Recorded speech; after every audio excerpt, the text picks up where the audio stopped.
మైథిలి, అసలు నువ్వు ఏం చేసావు?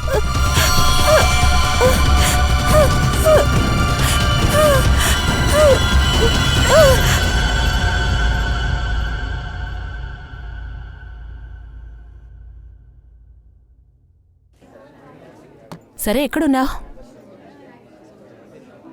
సరే, త్వరగా రా, నేను 1 గంటకు బయలుదేరాలి. ఓకే.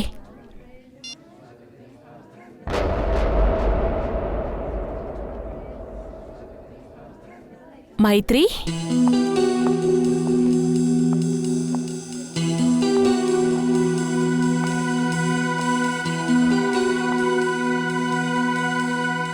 అరే తినేందుకు నన్ను చూసి చూడనట్టు వెళ్తుంది.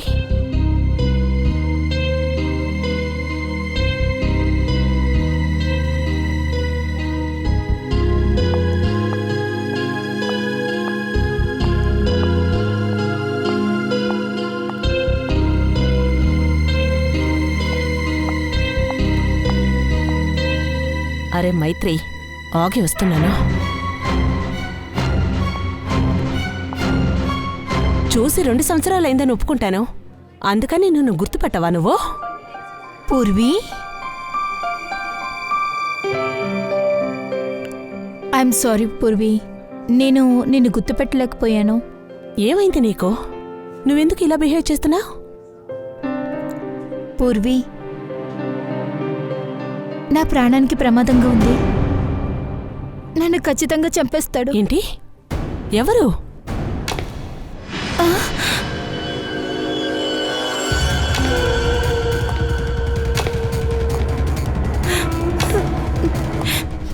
పూర్వీ, నన్ను కాపాడు. పూర్వీ, వాడి దగ్గర నుంచి నన్ను కాపాడు.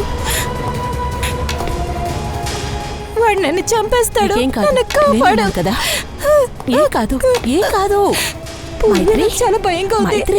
కదా, అదిగో వెళ్ళిపోయాడు. లేదు, వాడు ఇక్కడే ఉన్నాడు. వాడు నన్ను చెప్పడానికి వచ్చాడు. వాడు నన్ను చంపేస్తాడు. ప్లీజ్ నన్ను కాపాడు. పాపం, తనకి కళ్ళు కనిపించలేదు. నిన్నెందుకు చంపబోతాడు? ఏమీ కాదు, నేనున్నాను కదా. సరే చెప్పు, ఏమైంది? కాలేజ్ అయిన తర్వాత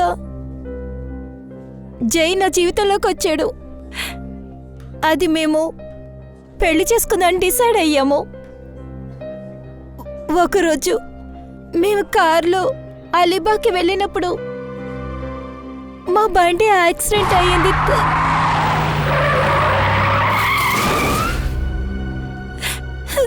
జై నా కళ్ళ ముందే చనిపోయారు.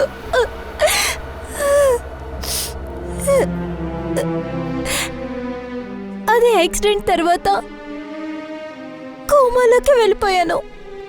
6 నెలల తర్వాత నేను కోమా నుంచి బయటపడిన తర్వాత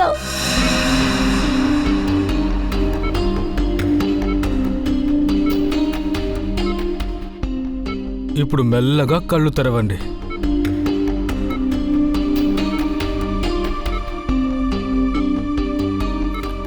వెరీ గుడ్. వీళ్ళు ఎవరో కాస్త గుర్తుపడతారా?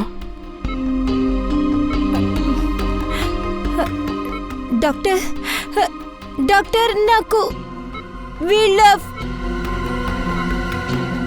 నాకు మీ ముఖం కూడా తెలియట్లేదు డాక్టర్. మైత్రి, నేను మీ బాస్ కార్తీక్ని. మైత్రి, నేను నీ ఫ్రెండ్ని, అభిజిత్ని. గుర్తుపట్టారా? నాకు ఎవరి మొహం తెలియట్లేదు డాక్టర్. నాకు మిగతాదంతా బాగా తెలుస్తుంది, సరే, మొహం సరే, తెలియట్లేదు. సరే. ఈ dress, watch, okay. T shirt, ఇంకా?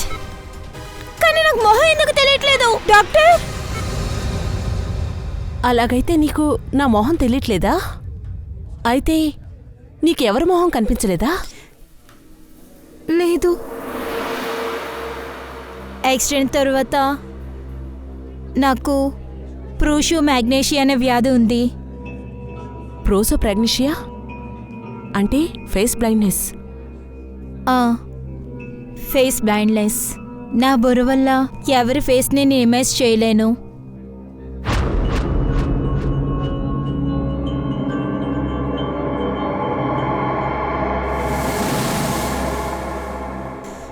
ఆ తర్వాత ఏమైంది? అప్పుడే కొద్ది కొద్దిగా నా లైఫ్ నార్మల్ అవ్వడం స్టార్ట్ అయింది. అంతా బాగానే జరిగింది. ఒకరోజు హాస్పిటల్ నుంచి తిరిగి వచ్చినప్పుడు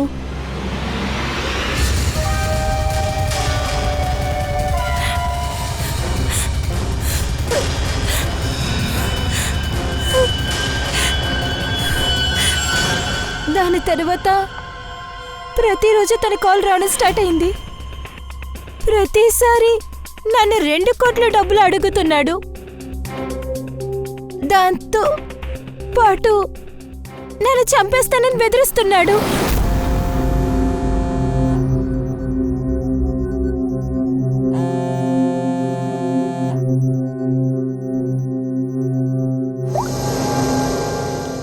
డబ్బులు ఎప్పుడు ఇస్తావు? ఎవరది? నాకు డబ్బులు ఎప్పుడు ఇస్తావు చెప్పు. నా డబ్బులు నువ్వు ఇవ్వకపోతే నేను నిన్ను ప్రాణాలతో వదలను. ఎవరది? మీరు ఏం మాట్లాడుతున్నారు? నా డబ్బులు ఎక్కడున్నాయి?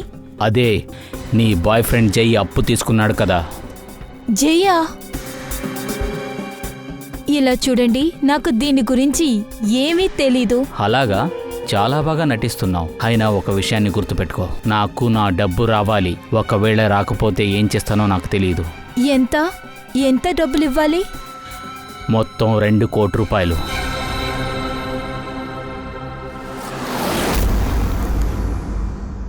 యాక్సిడెంట్ అయిన కొన్ని రోజుల తర్వాత జై చాలా కన్ఫ్యూజ్గా ఉన్నాడు. నేను చాలాసార్లు అడిగాను నీకు ఏమైంది అని. ప్రతిసారి ఆయన బిజినెస్లో లాస్ అని చెప్పి తప్పించుకున్నారు. కానీ అప్పుడే నాకు తెలిసింది ఎవరికో ఆయన చాలా డబ్బులు ఇవ్వాలి అని. నాకు ఏం చేయాలో తెలియలేదు. ఏం చేయను?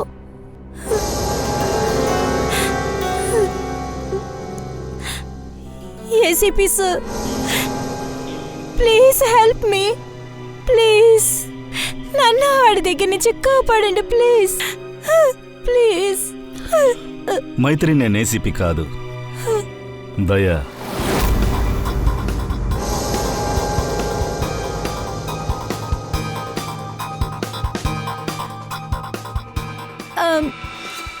I'm sorry.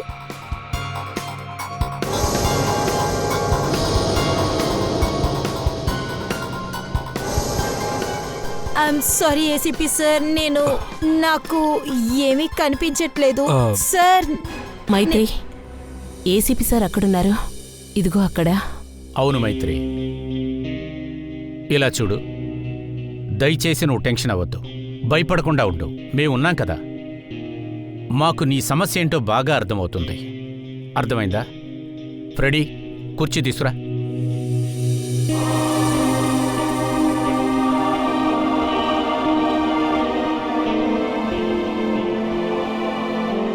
మైత్రి గారు, మీరు ఆ మనిషి గురించి ఏమైనా గుర్తులు చెప్పగలరా? ఏదేమైనా తనని కనిపెట్టగలిగే విషయాలాంటివి.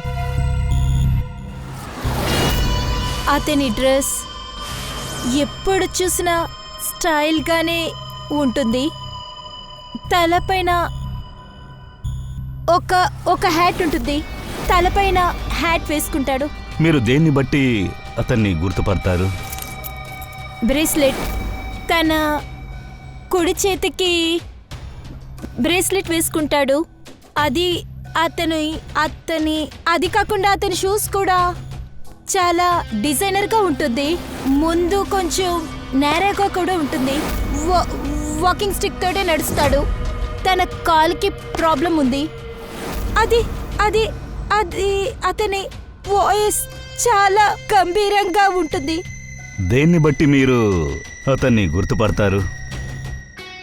అతను నా పక్కన వచ్చినప్పుడు, అతను వస్తున్నప్పుడే ఏదో స్పెషల్ అయిన స్ట్రాంగ్ అయిన స్మెల్ వస్తుంది. తను చాలా స్ట్రాంగ్ అయిన పర్ఫ్యూమ్ వేసుకుంటాడు. ఆ పర్ఫ్యూమ్ని మర్చిపోలేము. Strong perfume. జాఫర్ బాయ్, ఇది జాఫర్ బాయ్ చెప్పగలడు ఈ పర్ఫ్యూమ్ గురించి.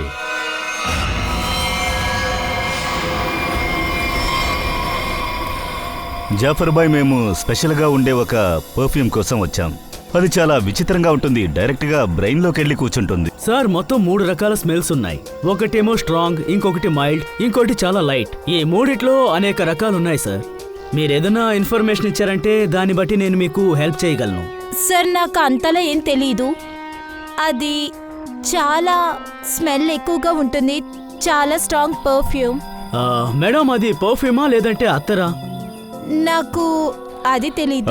పర్వాలేదులే జాఫర్ బాయ్, మీ దగ్గర ఎంత స్ట్రాంగ్ గా ఉండే పర్ఫ్యూమ్స్ ఉన్నాయో వాటన్నిటిని కాస్త బయటికి తీసి చూపిస్తారా?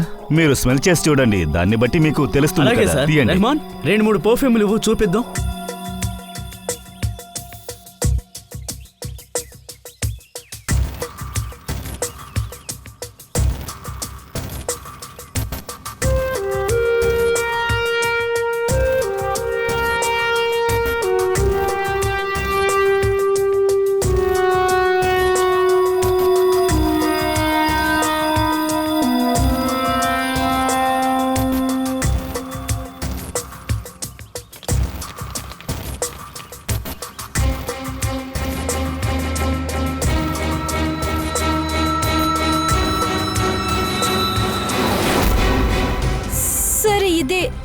సార్, ఇదే ఆ స్మెల్.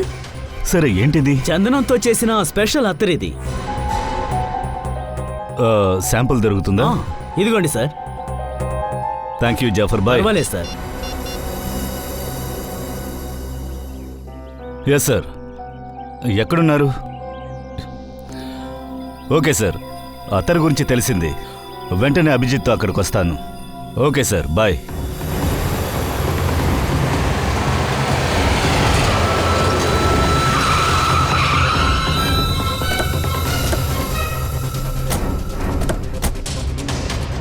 సార్, ఇదే చందనపు అత్తర్. దీన్నే వాడు యూజ్ చేస్తున్నాడని మైత్రి చెప్పింది. స్ట్రాంగ్గా ఉంది. వీడికి బాగా టేస్ట్ ఉన్నట్లుందే. సరే అభిజిత్, జై గురించి ఏం తెలుసుకున్నారు? సార్, ఈ జై చాలా హై ప్రొఫైల్ అయిన వ్యక్తి. చాలా మంది డబ్బున్న వాళ్ళతో కాంటాక్ట్ ఉంది. తన పని స్టాక్ మార్కెట్లో షేర్ అమ్మడం, కొనడం.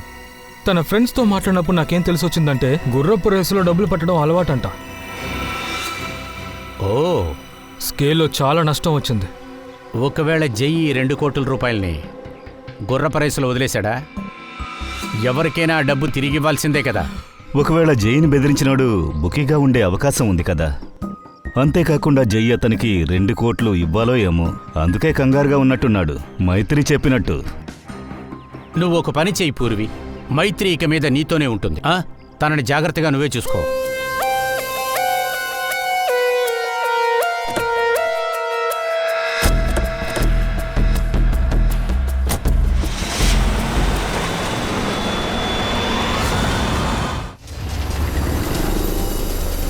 సార్ మైత్రికి తన సెల్ ఫోన్కు ఏ నంబర్లు అయితే వచ్చాయో ఆ నంబర్లు ఆ లొకేషన్ అంతా ట్రేస్ చేశాం సార్. కానీ అందులో ఒక ప్రత్యేకత ఉంది సార్. అదేంటిది? సార్ మైత్రికి వచ్చిన ఈ ఫోన్స్ అన్నీ పే ఫోన్స్ అయి ఉంటాయి సార్. అంటే నా ఉద్దేశం కాయిన్ ఫోన్ సార్. పే ఫోనా? ఈ కాలంలో పే ఫోన్ ఎవరైనా యూజ్ చేస్తున్నారు? అందరూ సెల్ ఫోనేగా యూజ్ చేస్తున్నారు.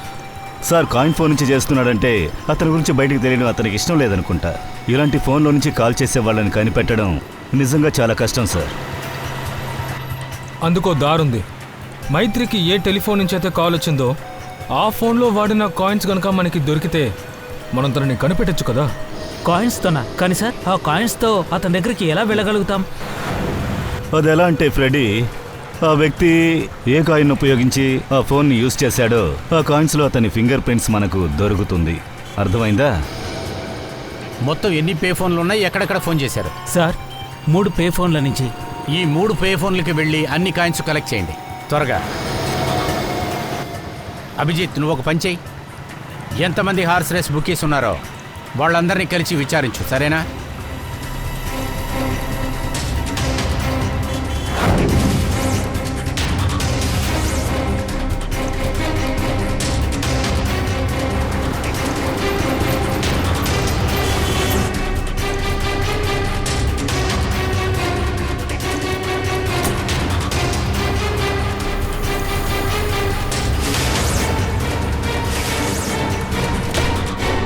టోపీ వేసుకుంటాడు, ఓకే. స్టైలిష్ అనే సూట్ వేసుకుంటాడు. ఓకే. ఒక కాలు సమస్య ఉంది కాబట్టి కర్ర పెట్టుకుని నడుస్తాడు. ఓ.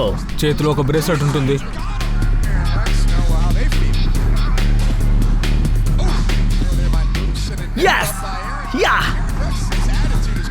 సార్ ఏదో చెప్తున్నారు కదా. ఇలా చూడు, నేను చెప్పాల్సింది చెప్పాను, ఇక నువ్వే చెప్పాలి. చెప్పు చెప్పు చెప్పు. హే, బెట్ కట్టడానికి ఎందుకు అంత ఆలోచిస్తున్నావు? ఇప్పుడు అందరూ వీర్లేలే. టెన్షన్ పడకుండా బెట్ కట్టు, నేనున్నాను కదా, నేను చూసుకుంటాను. అరే నువ్వు కట్టవయ్యా. ఎంత కట్టాలనుకుంటున్నావు? ఏంటి సార్, మీరు కట్టాలనుకుంటున్నారా? నీ ఎదురుగా సిఐడి కూర్చుంటే నువ్వు నీ బిజినెస్ గురించి మాట్లాడుతున్నావా? మళ్ళీ ఫోన్ మీద చేయి పెట్టావనుకో, తీసుకెళ్లి బొక్కలో తోస్తాను. మళ్ళీ జీవితానికి బయటికి రావాలి, అర్థమైందా? ఫోన్ పెట్టరా. సిఐడినా? ముందే చెప్పుండొచ్చు కదా. ఎవడు వాడు? వెల్వెట్. ఈ వెల్వెట్ ఏంటి? మీరిప్పుడు వెతుక్కుంటూ వచ్చారు కదా, అతన్ని మా సర్కిల్లో అందరూ వెల్వెట్ అని పిలుస్తుంటారు. కొన్ని సంవత్సరాల క్రితం తను వెల్వెట్ అనే గుర్రం మీద పందెం కాసి గెలిచాడు. గెలిచిన మరుక్షణం నుండి అతని లైఫ్ మొత్తం మారిపోయింది. ఇప్పుడు వాడు ఎక్కడుంటాడు? సౌత్ ముంబైలో ఉంటున్నాడు. పెద్ద ఆఫీస్ ఉంది సార్, తను అక్కడే ఉంటాడు. పైకి చూడ్డానికి అతను స్టాక్ మార్కెట్ బిజినెస్ మ్యాన్ లాగా కనిపిస్తాడు, కానీ నిజానికి మాత్రం తను ఎప్పుడూ బెట్టింగ్ చేస్తూ ఉంటాడు. సౌత్ ముంబై.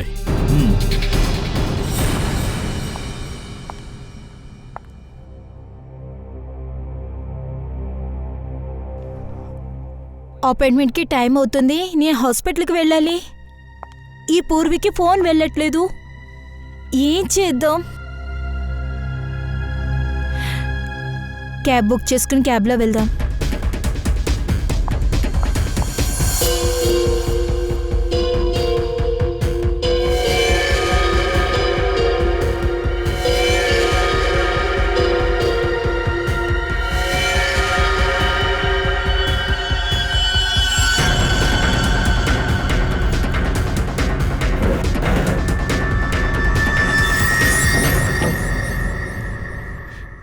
నేను సుజీర్. ఈ రోజు మీరు స్టాక్ మార్కెట్ గురించి చూడబోతున్నారు. మార్కెట్లో జరుగుతున్న అలా షేర్స్ అన్ని చాలా తగ్గిపోయాయి. చాలా షేర్స్ అన్ని నష్టంలో ఉన్నాయి. ఇప్పుడు దాని ధర చాలా తగ్గిపోతున్నాయి కూడా. స్టాక్ మార్కెట్లో చాలా నష్టాలు కూడా వస్తున్నాయి. పర్టికులర్ గా ఈ షేర్స్ చాలా తక్కువగా ఉన్నాయి. అరే ఎందుకు భయపడ్డాం? విక్కీ మీద డబ్బు కట్టే. ఎక్స్క్యూజ్ మీ, వెల్వెట్ సార్ని కలవాలి. వెల్వెట్? అలాగా, వెల్వెటా? ఆయన వెళ్ళారు, ఇప్పుడే వెళ్ళారు. ఎంతసేపు అవుతుంది? ఒక అరగంట అయి ఉంటుంది సార్. అరే చాలా అవసరమైన పనబ్బా. ఆయన ఎక్కడికి వెళ్ళారు? ఎప్పుడు వస్తారు? అతను బాస్ కదా, కనుక్కోవాలి ఎక్కడున్నాడో ఏంటో. అది కూడా నిజమే కదా.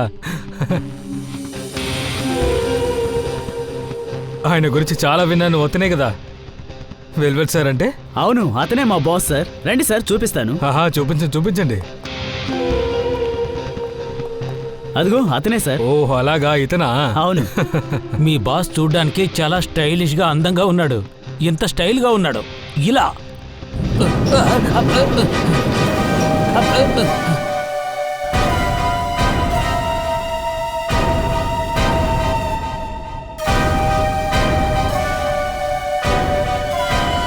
ఎక్కడికి పారిపోతున్నావురా?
Excuse me, doctor Nihal, 3rd floor.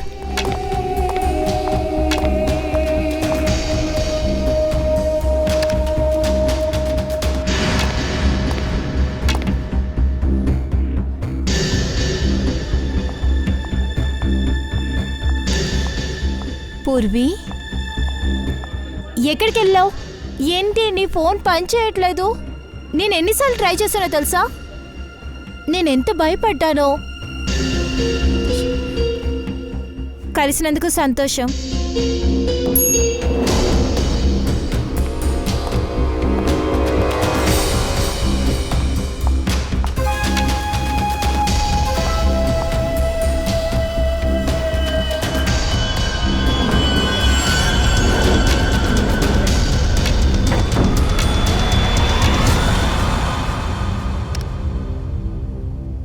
Purvi, మనం 3rd ఫ్లోర్కి వెళ్ళాలి. నువ్వేంటి 2nd ఫ్లోర్లోకా? ఎక్స్క్యూజ్ మీ, నేను పూర్వి కాదు.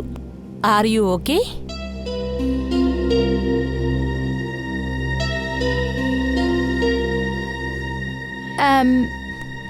I'm sorry.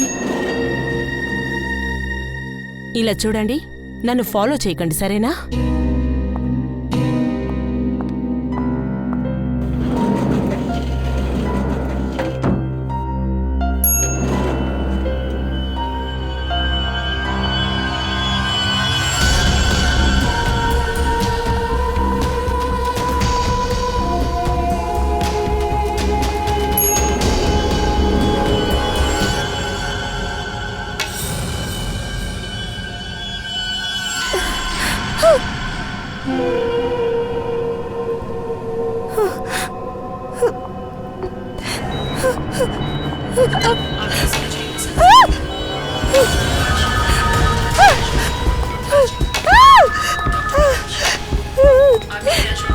ఎవరు?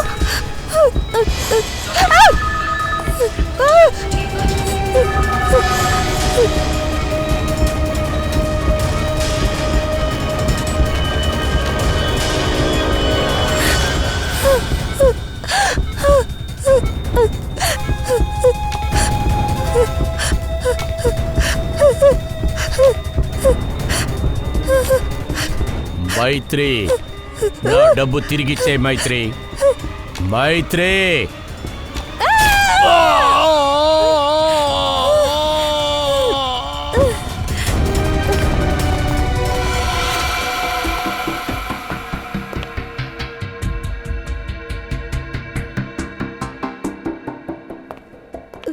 ఇతను నన్ను చెప్పడానికి వచ్చాడు, నన్ను చంపడానికి. అందుకనే నేను కత్తి పెట్టుకొని పొడిచేసా, చంపేశాను. కానీ ఇతని దగ్గర వెపన్ లేదుగా. వెపన్ లేకుండా నిన్ను చంపడానికి వచ్చారా?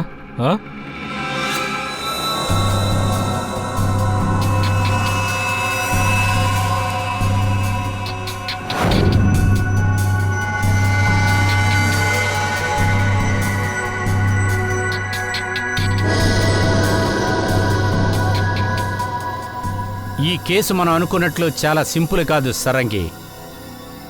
ఎందుకో? ఇలా చూడు, నిన్ను నేను చంపాలనుకుంటే నేనేదైనా నా చేతిలో వెప్పని తీసుకొని రావాలి కదా, చేతులు ఒప్పుకుంటూ రాను కదా. ఈ కేసులో అర్థం కాని విషయం ఏంటంటే ఆ వెల్వెట్ మైత్రిని చంపాలనుకున్నాడు, కానీ ఖాళీ చేతులతో వెళ్ళాడు. మీరు చెప్పింది కూడా కరెక్టే సార్. తన ఫ్రెండ్స్ దగ్గర ఎంక్వైరీ చేసాం, తను ఎలాంటి గొడవలకి వెళ్ళాడంట. తను బెట్టింగ్ చేయడం నిజమే, కానీ గొడవల నుంచి ఎప్పుడు దూరంగా ఉంటాడంట. కానీ సార్, మైత్రిని ప్లేట్ చూపించి బెదిరించారు కదా. దాని గురించి విచారించాలి, కానీ ఇంకొక విషయం ఉంది సార్. ఈ బుకీస్ ఉన్నారు కదా, వీళ్ళు పే ఫోన్, కాయిన్ ఫోన్స్ ఇవన్నీ ఏమీ ఉపయోగించారు సార్. సిమ్ కార్డు యూజ్ చేస్తున్నారు, దాన్ని ఉపయోగించక వీరికి పాడేస్తున్నారు. బుకీస్ అందరూ సిమ్ కార్డే ఉపయోగిస్తున్నారంటే మరి వెల్వెట్ ఎందుకు మైత్రిని బెదిరించడానికి పే ఫోన్ యూజ్ చేశాడు? సిమ్ కార్డును ఉపయోగించి తనను బెదిరించి దాన్ని పడేయొచ్చు కదా.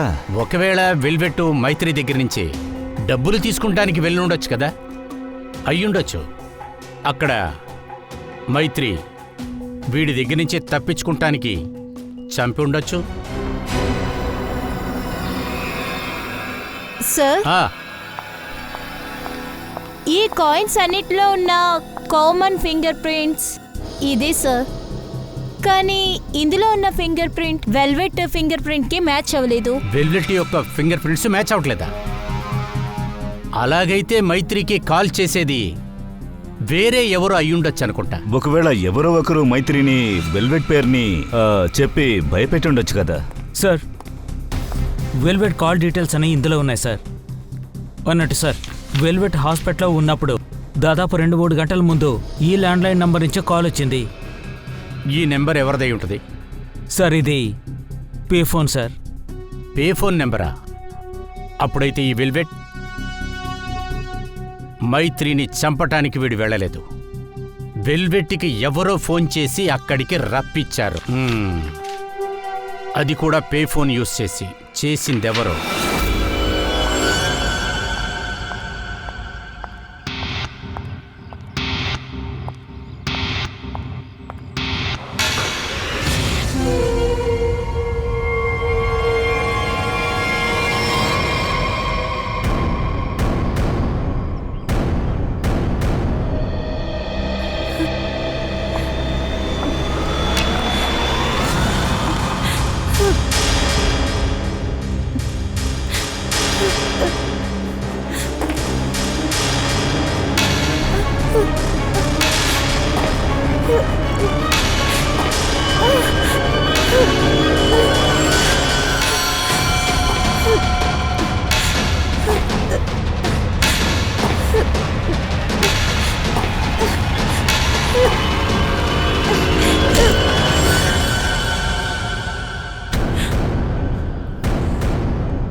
Relax Mythri.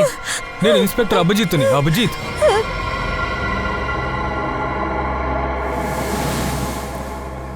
Don't worry, relax.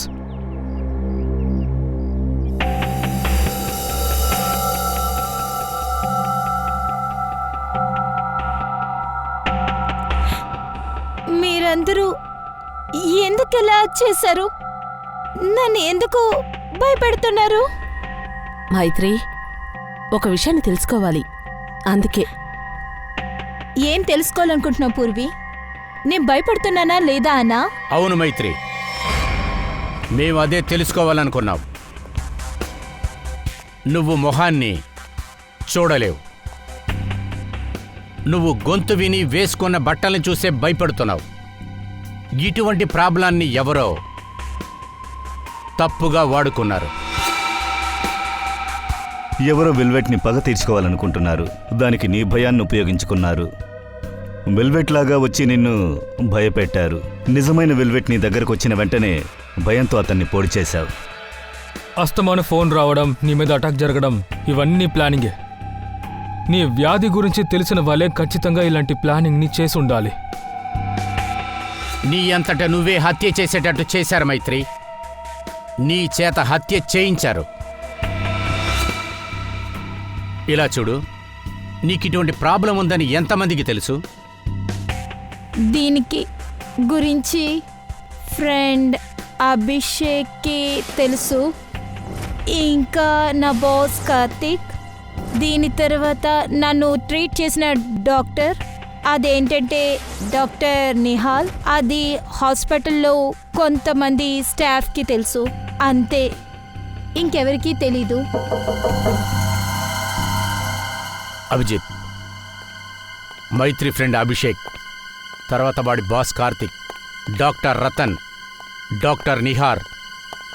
మైత్రి కళ్ళు తెరిచినప్పుడు ఎవరెవరైతే అక్కడ ఉన్నారో వాళ్లలో ఎవరో ఒక్కరే వెల్వెట్గా మారి ఈ అమ్మాయిని భయపెడుతూ ఉన్నారు. అంతమందిని బ్యూరోకి తీసుకురా. ఇది కూడా తీసుకోండి, టీ తాగండి. మీకేం కావాలన్నా తీసుకోండి ప్లీజ్.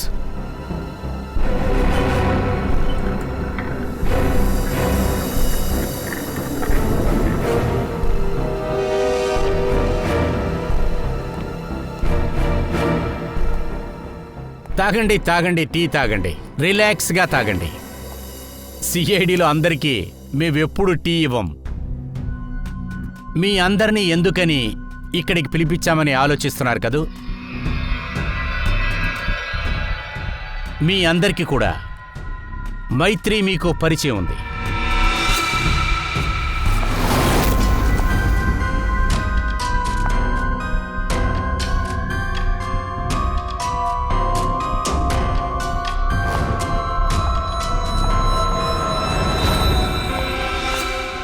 అదీ కాకుండా మైత్రికున్న మెడికల్ ప్రాబ్లం గురించి కూడా మీ అందరికీ తెలుసు.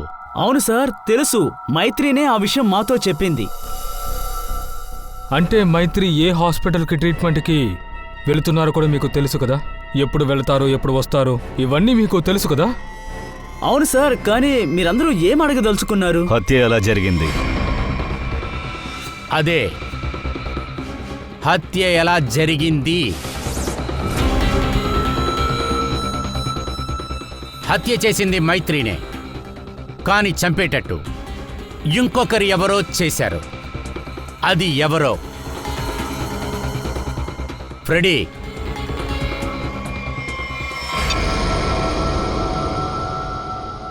ఇప్పుడు లైట్ ఎందుకు ఆఫ్ చేశారు? బ్లూ లైట్ ని ఎందుకు ఆన్ చేశారు? హంతకుడిని పట్టుకుంటానికి. ఎందుకంటే మీలో ఒక్కరే హంతకుడు.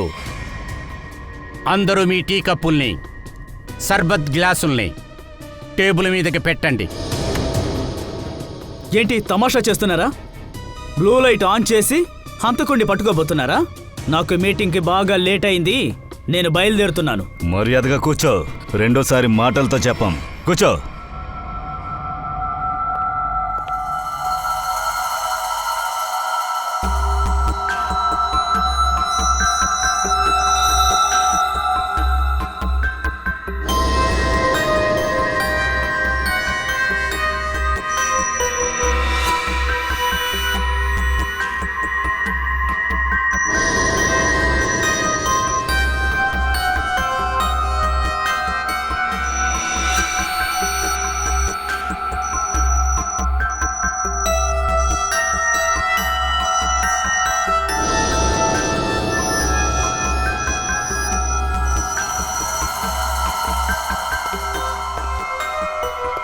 హంతకుడు ఎవరనేది తెలిసిపోయింది.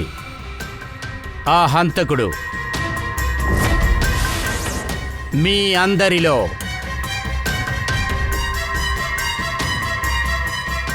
ఎవరూ కాదు. మీరందరూ వెళ్ళిపోవచ్చు. వెళ్ళిపోవచ్చా? అయితే మేమెవరూ హంతకులం కాదు, అంతే కదా? లేట్ అవుతుందని చెప్పావు కదా. Thank you. రిలాక్స్.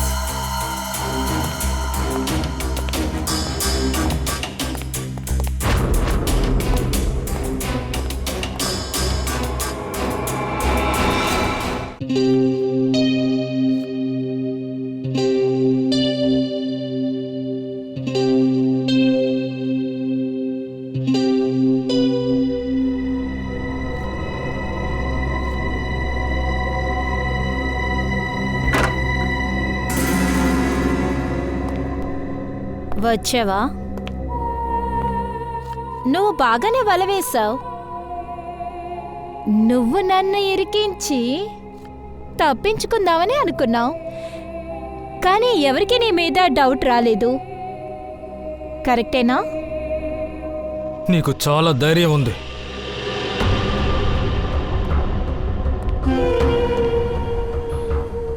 నన్నే బెదిరిస్తున్నావా? కానీ నీ ధైర్యంతో నన్నేం చెయ్యలేవు. నువ్వేమనుకున్నావు సిఐడి వాళ్ళు నన్ను పట్టుకుంటారనా? కానీ చూసావా, ఎవ్వరూ నన్ను పట్టుకోలేదు. కానీ ఇప్పుడు నేను నిన్ను చంపడానికి వచ్చాను.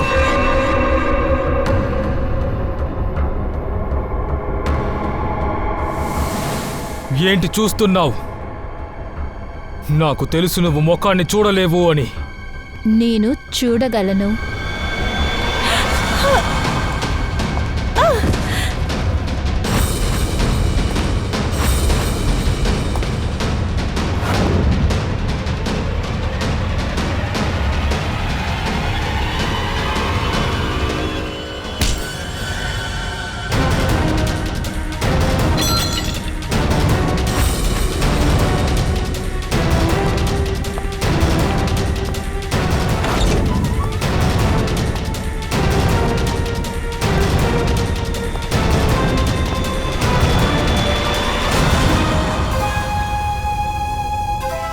డాక్టర్ నిహార్, బ్యూరోలో నువ్వు జ్యూస్ తాగా గుర్తుందా? గ్లాస్లోని ఫింగర్ ప్రింట్లు మాకు దొరికాయి. మైత్రికి మేమే చెప్పాం, ఫోన్ చేసి బెదిరించి నిన్ను ఇక్కడికి పిలవమని చెప్పి. నువ్వు కూడా వచ్చావు. నాకన్నీ తెలిసిపోయినాయి డాక్టర్ నిహాల్. నన్ను ఇరికించింది నువ్వే. నాకు దీనికి ఎవిడెన్స్ కూడా ఉంది. సిఐడి దగ్గర నుంచి నువ్వు తప్పించుకోవాలనుకుంటే నేనేం చెప్తానో అదే చెయ్యి. అర్థమైందా?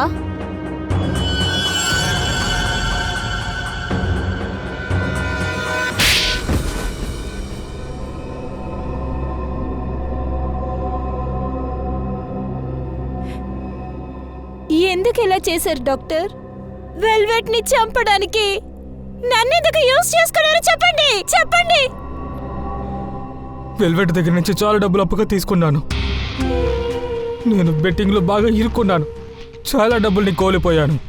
అందువల్ల వెల్వెట్ నన్ను వెంబడిస్తూనే ఉన్నాడు. అలాగే వెల్వెట్ దగ్గర నుంచి తప్పించుకోవటం కోసం మైత్రికున్న వ్యాధిని నువ్వు ఉపయోగించుకున్నావు. అలాగే వెల్వెట్గా మారి నువ్వు తనకి రాంగ్ కాల్స్ చేస్తూ ఉన్నావు. మైత్రికి ప్రోగ్రామ్ ప్రాగ్నోసియా ఉంది. అందువల్ల తను ఎవరి ముఖాన్ని స్పష్టంగా చూడలేదు. నేను వెల్వెట్గా మారి తనని బెదిరించడానికి కారణం ఏంటంటే నా పని సులభంగా అయిపోతుంది అనుకున్నాను. అందుకే అలా చేశాను. మైత్రి బాయ్ ఫ్రెండ్ బెట్టింగ్ పెడతాడనే విషయం కూడా నాకు తెలుసు. కానీ నువ్వు ఒక తప్పు చేశావు. నీ హాస్పిటల్లో ఉన్న పే ఫోన్ నుంచి వెల్వెట్కి ఒక కాల్ చేశావు. తనకి మైత్రి ఫోటోని పంపించావు. అందుకే తను హాస్పిటల్కి వచ్చి మైత్రిని పట్టుకున్నాడు. తన దగ్గర డబ్బుని అడిగాడు. నువ్వు వెల్వెట్గా మారి మైత్రిని భయపెట్టుంచావు.